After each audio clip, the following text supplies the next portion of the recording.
A Xunta aposta por concienciar os máis novos sobre a protección dos espazos naturais para convertelos en aliados no seu coidado presente e futuro. Ten que haber unha sensibilidade cos parques, que se pode vivir dentro de un parque, que é compatible preservar a natureza co desenvolvemento de as actividades. E para eso,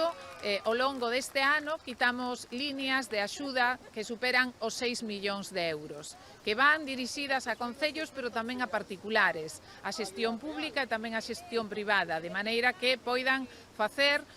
pois dende restauracións,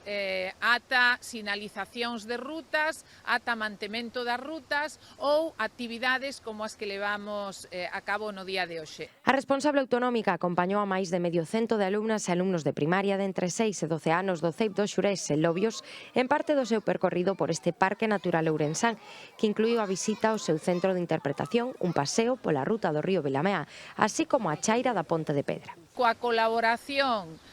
repito unha vez máis, de as administracións locais, fomos quen de sacar os plans reitores de usos e xestións. Hoxe por hoxe sabemos perfectamente que actividades se poden desenvolver nos nosos parques, ata onde somos capaces de chegar, pero algo fundamental, os parques tamén son convivencia. E hoxe o que dicimos é que as persoas se teñen que achegar aos parques. Este parque é un dos 6 naturais existentes en Galicia, xunto ás Fragas do Eume, o Invernadeiro, Serra de Enciña de Lastra, Monte Aloia, o Complexo dunar de Corrubedo e Illagos de Carregal e Vixán, os que se suma ao Parque Nacional Marítimo Terrestre das Illas Atlánticas.